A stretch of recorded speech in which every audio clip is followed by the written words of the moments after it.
Audio Jungle. नमस्कार दोस्तों, आज हम बात करने वाले हैं हमारे बजट को लेकर। कल हमारा नया बजट आने वाला है कि उससे हमें क्या क्या उम्मीदें हैं और हम क्या क्या उनमें चाहते हैं। उससे पहले मैं आपसे बात करना चाहूंगा कि सरकार ने पिछले 10 साल का एक की हाईलाइट निकाला है कि उन्होंने पिछले अपने कार्यकाल में 9 सालों में क्या क्या कार्य किए हैं और क्या क्या इंडिया में रिफॉर्म्स लेकर आए हैं। जैसे उनमें से एक है कि reservation for women in panchayat have lead to a greater investment in public goods closely linked to women concern such as drinking water and public roads. कि इन्होंने जो रिजर्वेशन बिल लाया है पंचायत में वुमेन्स के लिए, उससे काफी रिफॉर्म्स हुए हैं, लोगों को पानी मिला है, सड़कें मिली है। क्या ये असलियत है? आप और मैं सब जानते हैं कि किस तरह से हमारी माताओं और बहनों को दबाकर रखा जाता है। सरपंच जरूर एक महिला बनती है, मगर कार्य हमेशा उसका प्रतिनिधि करता रहा है। कभी भी एक महिला को आगे नहीं आने दिया गया है। 100 में से एक महिला ऐसी होगी जो खुद के सम्मान के लिए खुद अपने प्रतिनिधित्व करती है, अपना प्रतिनिधित्व करती है। नहीं तो 99% केसेस में ऐसा देखा गया है कि हर जगह उनके घर वाले, किसी का पति, किसी का माँ या बाप, हर कोई वहां उनका प्रतिनिधित्व करता नजर आता है और पंचायत प्रतिनिधि कहलाता है। तो क्या ये महिलाओं को किसी अलग तरह की आजादी मिली है या उनको कोई रिजर्वेशन का फायदा हुआ है? सेकेंड थिंग, जब हम बात करते हैं तो जब पीएम धनजन योजना has increase the proportion of women having a bank account that they themselves use from 53% to 78.6%। आप और मैं सब जानते हैं कि जनधन योजना के अंतर्गत जो लोगों ने खाते खुलवाए थे वो मोदी जी के जुमले के कारण खुलवाए थे कि 15 लाख रुपए आपके बैंक अकाउंट में आएगा।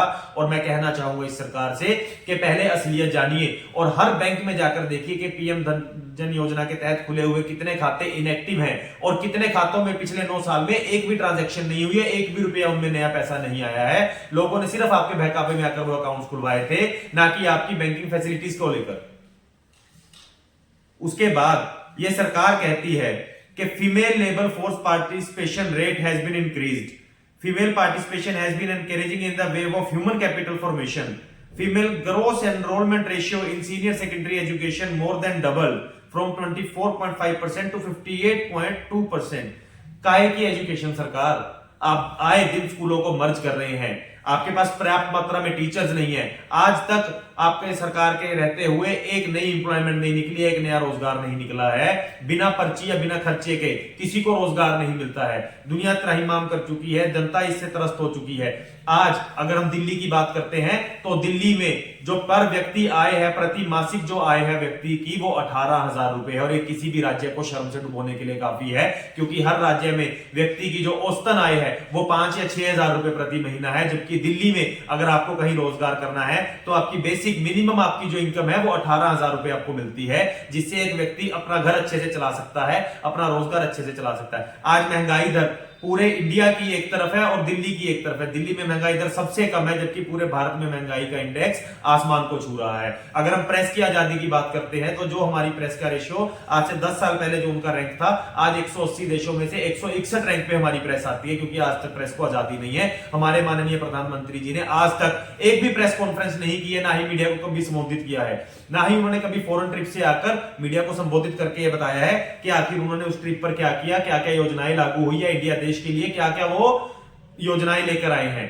सिर्फ देश पर कर्ज बढ़ा है, इनके चंद दोस्तों को फायदा हुआ है। ये कहते हैं हम राम को लेकर आए हैं, तो जो राम को लेकर आ सकते हैं, क्या वो मेहुल चोकसी, नीरव मोदी, विजय माल्या को लेकर नहीं आ सकते हैं? इनके लिए इतना मुश्किल काम है? ये सब इनकी मिली भगत है। आज की डेट में इन्होंने किसानों का एक नया कर्जा माफ नहीं किया है। किसानों की आय दुगनी का वादा करने के साथ ये सरकार सत्ता में आई थी, मगर किसानों को इन्होंने मारने का वादा किया है, काम किया है। 5 ट्रिलियन की इकोनॉमी का ये वादा करते हैं। 5 ट्रिलियन की इकोनॉमी सरकार करे ना करे, बट 5 ट्रिलियन का कर्ज हिंदुस्तान सरकार पर जरूर होने वाला है, भारत सरकार पर जरूर होने वाला है। मैं अपने देश को बताना चाहूंगा कि इन गोदी मीडिया से बचे और इन धोखेबाज सरकार से बचे, क्योंकि ये आपकी व्यक्तिगत के लिए कुछ भी नहीं करना चाहती, आपके भले के लिए कुछ भी नहीं करना चाहती है, सिर्फ और सिर्फ आपको बहकाना चाहती है। आज हम बजट से ये उम्मीद करते हैं कि जो कल आने वाला बजट होगा वो हमारे बच्चों के लिए अच्छी शिक्षा का प्रावधान लेकर आएगा। शिक्षा के लिए बजट बढ़ाया जाएगा, स्वास्थ्य के लिए बजट बढ़ाया जाएगा।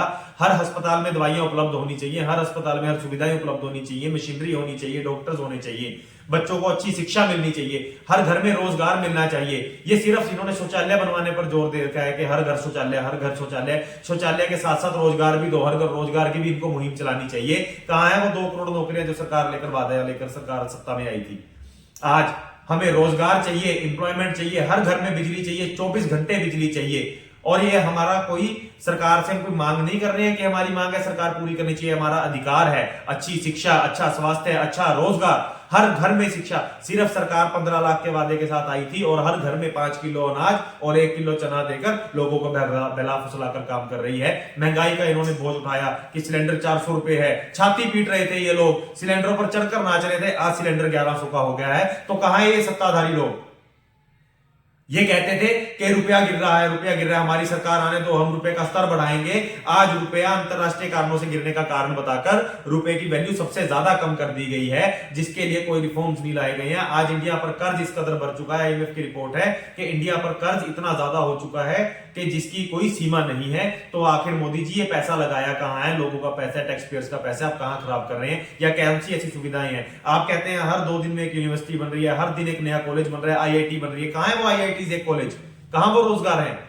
तो इस बार कहना चाहेंगे कि इस बार के बजट में शिक्षा, स्वास्थ्य, रोजगार, बिजली, पानी, ये सब मुद्दों को लेकर सरकार योजनाएं बनाए और टैक्स पेयर्स के लिए नए नए रिफॉर्म्स लेकर आए, ताकि जो जनता टैक्स भरती है सरकार को या सरकार को पैसा दे रही है, उस जनता को भी कोई लाभ मिल सके, उनके टैक्स का कोई बेनिफिट मिल सके। आज हमारे बड़े बड़े बिजनेसमैन फॉरेन की तरफ रुख कर रहे हैं, बड़े बड़े देशों में, विदेशों में सेट हो रहे हैं। उसका कारण सिर्फ यही है कि वहां की सरकार अपने टैक्स पेयर्स को बेनिफिट देती है हर चीज में, चाहे उनके बच्चों की पढ़ाई है, चाहे स्वास्थ्य है, हर चीज में टैक्स पेयर को बेनिफिट मिलता है। और हमारे इंडिया में, हमारे भारत में टैक्स पेयर्स को सिर्फ ठगा जा रहा है और उसके बाद भी टैक्स पेयर्स को ये सरकार चोर बताती है और उनके पैसे का गलत इस्तेमाल करती है।